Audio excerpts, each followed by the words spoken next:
రాష్ట్రంలో అధికారంలో ఉన్న నాలుగు బీఆర్ఎస్ అంటగాగిన బీజేపీ ప్రస్తుత ప్రతిపక్షంలోనూ అంతర్గతంగా అదే వైఖరి అవలంబిస్తోందని ఆరోపించారు. రాష్ట్ర ఐటీ పరిశ్రమల శాఖ మంత్రి దుద్దిల్ల శ్రీధర్ బాబు ప్రస్తుత ఎమ్మెల్సీ ఎన్నికల్లో బీజేపీ అభ్యర్థిని గెలిపించేందుకు బీఆర్ఎస్ చేత విధాలా ప్రయత్నిస్తూ ఉందన్నారు. బీజేపీ బీఆర్ఎస్ పార్టీల తీరును ప్రజలు గమనిస్తున్నారని, ఈ ఎన్నికల్లో ఆ రెండు పార్టీలకు ప్రజలు బుద్ధి చెప్పేందుకు సిద్ధంగా ఉన్నారని స్పష్టం చేశారు.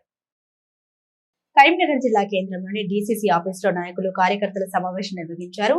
ఎమ్మెల్యేలు, వివిధ కార్పొరేషన్ చైర్మన్లతో పాటు ఆయా మండలాల నుండి ప్రజాప్రతినిధులు హాజరయ్యారు. ఈ సమావేశానికి ముఖ్య అతిథిగా రాష్ట్ర మంత్రి శ్రీధర్ బాబు హాజరై మాట్లాడారు.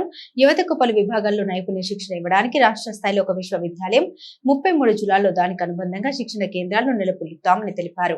ప్రస్తుతం యంగ్ ఇండియా స్కిల్ యూనివర్సిటీలో 500 మందికి పైగా శిక్షణ పొందుతున్నారన్నారు. భూపాలపల్లికి చెందిన రాజలింగమూర్తి హత్య కేసు విచారణ జరిపి పరోక్షంగా, ప్రత్యక్షంగా ఉన్న వారిని వదలబోమని స్పష్టం చేశారు. తామంతా కలిసే ఉన్నామని, మా ప్రభుత్వం గ్రాపడిపోయిందని అనుకోవడం కొందరి ఊహ మాత్రమే అన్నారు. రేపు రాబోయే కాలంలో మేమందరం కూడా ముందుకు నడుస్తామని మరి నరేందర్ రెడ్డి గారు ముందుకు రావడం, ఒక విద్యార్థికుడిగా కాంగ్రెస్ పార్టీ నిర్ణయం చేయడం జరిగింది. మిత్రులారా, ఇదే నరేందర్ రెడ్డి గారి ఎన్నిక కాదు.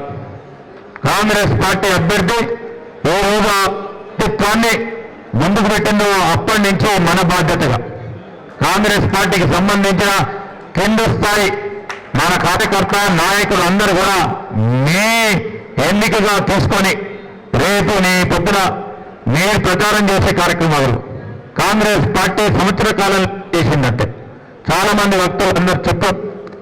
ఏ సంవత్సర కాలంలో ఎప్పుడు కని ఏమీ ఎరగని రీతిలో ఒక సంవత్సర కాలంలోనే ఓ రోజు నిరుద్యోగ యువత ప్రత్యేకించి గ్రాడ్యుయేషన్ చదువుకొని 10 సంవత్సరాల కాలం పాటు పడిగాడుకోవాల్సింది. గ్రూప్ 1 పరీక్షలు వస్తాయా, గ్రూప్ 2 పరీక్షలు వస్తాయా, గ్రూప్ 3 పరీక్షలు వస్తాయా, గ్రూప్ 4 పరీక్షలు వస్తా ఉన్న ఆ పట్టభద్రులకు సంబంధించి కరీంనగర్ పార్లమెంట్ నియోజకవర్గ ఇన్ఛార్జ్ వెల్లిచోల రాజేంద్ర రూపొందించిన మేనిఫెస్టోను మంత్రి శ్రీధర్ బాబు ఆవిష్కరించారు. ఈ కార్యక్రమంలో Oilfed corporation chairman Janga Raghava Reddy, Congress MLC అభ్యర్థి నరేందర్ రెడ్డి, మానకొండూరు ఎమ్మెల్యే సత్యనారాయణ, సుడా చైర్మన్ నరేందర్ రెడ్డి, గ్రంథాలయ సంస్థ చైర్మన్ సత్తు మల్లేశం, మాజీ ఎమ్మెల్యే ఆరేపల్లి మోహన్ పాల్గొన్నారు. మనం అర్థం చేసుకోవాలి. ఎవరికన్నా ఒక విద్యార్థికి ఫీజు కట్టుంటే రేపు సోషల్ మీడియాలో పెట్టండి. లేదంటే నరేందర్ రెడ్డి ఎంతమందికి ఫ్రీ ఎడ్యుకేషన్ ఇచ్చిందో మేమన్నా సోషల్ మీడియాలో పెడతా ఉన్నాం. కాబట్టి ఆరోపణ చేయడం, ఎవరు మాత్రం రాజకీయాల్లో సాధ్యమే కానీ మీ బ్రతికేంటో ప్రజలందరూ తెలుసు. నేనేంటో ఎక్కడి నుండి వచ్చినాడు, ఏ విధంగా అభివృద్ధి చెందినాడు. మరి ఆయన ఒక టీచర్గా విద్యార్థులను మంచి చేయాలి, వాళ్ళని ఐఐటీఎస్ చేయాలి, లేకపోతే మంచి మెడికల్ కాలేజీలో సీట్లు తీసుకురావాలన్న ఉద్దేశంతో ఆయనే టీచింగ్ చేస్తాడు.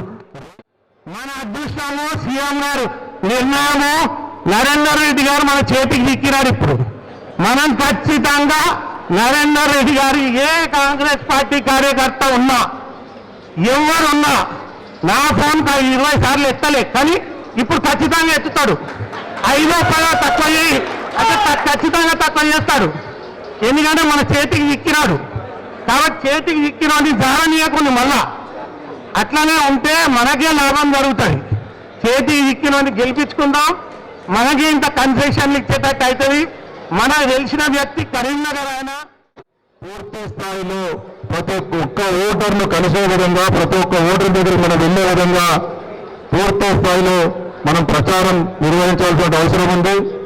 ఈరోజు మన రాష్ట్ర ప్రభుత్వం వచ్చిన తర్వాత 56,000 ఉద్యోగాలు ఇవ్వడమే కాకుండా 7 లక్షల కోట్ల అప్పు మిగిల్చినప్పటికీ గత ప్రభుత్వంలో మనం కడుపు మరి దగ్గర పెట్టుకుని ఇవాళ అన్ని వర్గాలను ఏ విధంగా ఆదుకుంటా ఉన్నాం. డిఏ ఉద్యోగస్తులకు సంబంధించినటువంటి డిఏ కానీ, పిఆర్సీలు కానీ, ఉద్యోగస్తుల సమస్యలు కావచ్చు, నిరుద్యోగుల సమస్యలు కావచ్చు, చిత్తశుద్ధితో మనం రేవంత్ రెడ్డి గారి నాయకత్వంలో పరిష్కరిస్తా ఉన్నాం. వాటన్నిటినీ కూడా ఓటర్ల దృష్టికి తీసుకెళ్లి తప్పకుండా కాంగ్రెస్ పార్టీకి ఓటేసే విధంగా మన ఆర్పీఎస్ నరేందర్ రెడ్డి గారిని తెలియడానికి మనమంతా కూడా తీవ్రంగా కృషి చేయాల్సిన అవసరం ఉంది. అన్ని నియోజకవర్గాలు కూడా మీ కరీంనగర్ జిల్లా, మీ కరీంనగర్ ప్రత్యేకత దృష్టితో చూస్తా ఉన్నారని చెప్పి సందర్భంగా మీకు తెలియజేస్తా ఉన్నా. మీరు గెలుపు మీ చేతుల మీద ఉంది. ఈ నియోజకవర్గం కనుక మెజార్టీ ఇస్తే ఈ నియోజకవర్గం ఓటు మెజార్టీగా పడితే గెలుస్తారని చెప్పి ఈ సందర్భంగా మీకు మనవి చేస్తా ఉన్నా. మీకు ఇక్కడ ఉన్నటువంటి శ్రీధర్బాబు గారు ఇది అంతా కోఆర్డినేషన్ చేస్తా ఉన్నారు. కాబట్టి దయచేసి మీరందరూ ఎవరు వస్తారు, ఎవరు మమ్మల్ని చెప్తారు, ఎవరు చెప్తేనే మేము పనిచేసేదానికి కాకుండా మీకు మీరే ఈ గెలుపు నాది, ఈ రేపు పొద్దున ఎంపీటీసీ గెలుపు నాది అనే దిశలో పనిచేయాలని చెప్పి ఈ సందర్భంగా మీకు కోరుతా ఉన్నాం. ఒక కరీంనగర్ జిల్లాలోనే కాకుండా నిజామాబాద్ జిల్లా అయితేనే, ఆదిలాబాద్ జిల్లా అయితేనే, పక్క రాష్ట్రాల్లో ఉన్నటువంటి మహారాష్ట్రలో కూడా విస్తరింపజేసినటువంటి ఒక విద్యావేత్త మన నరేంద్ర రెడ్డి గారు. కాబట్టి ఈ నరేంద్ర రెడ్డి గారిని భారీ మెజారిటీతో గెలిపించుకోవాల్సినటువంటి అవసరం ఎంతైనా ఉంది. అంతేగాక మన కాంగ్రెస్ పార్టీ స్థాపించినప్పటి నుండి ఎప్పుడైతే ప్రజాప్రభుత్వం ఏర్పడిందో, ప్రజాప్రభుత్వం ఏర్పడిన తర్వాత భారతదేశంలో ఏ రాష్ట్రంలో చేయని పనులు ఈ ప్రజాప్రభుత్వం చేయడం జరిగింది. నేను కూడా పలు సందర్భాల్లో వెళ్ళినప్పుడు కొన్ని ముఖ్యమైన అంశాలు నేను కూడా గమనించున్నాను. ఎమ్మెల్సీ అంటే ఎవరికైనా కాకుండా ఖచ్చితంగా కొన్ని చేయాలని చెప్పేసి నిన్న ఆగమన్న మరి డాక్టర్స్తో ఒక విషయం సంబంధించి చర్చించినప్పుడు వాళ్ళు చెప్పిన కొన్ని అంశాలు ఖచ్చితంగా మరి రాబోయే రోజుల్లో ప్రభుత్వంతో నేను చర్చిస్తానని చెప్పేసి ప్రభుత్వ ప్రైవేట్ డాక్టర్లకి హాస్పిటల్లో కూడా చేతుడు వాదోడుగా ఉంటాము. అందులో ముఖ్యంగా మరి క్లినికల్ యాక్ట్ 2008 ఎగ్జామ్షన్ వాళ్ళు అడుగుతున్నారు. మొత్తం ఎగ్జామ్షన్ కాకపోయినా 50 బెడెడ్ హాస్పిటల్స్ కంటే తక్కువ ఉన్న వారికి ఖచ్చితంగా 2008 క్లినికల్ యాక్ట్ నుంచి ఎగ్జామ్షన్ కొరకు మరి నేను మా రాష్ట్ర ప్రభుత్వం తప్పకుండా దానికి ప్రయత్నం చేస్తామని చెప్పేసి సందర్భంగా కోరుతున్నాను.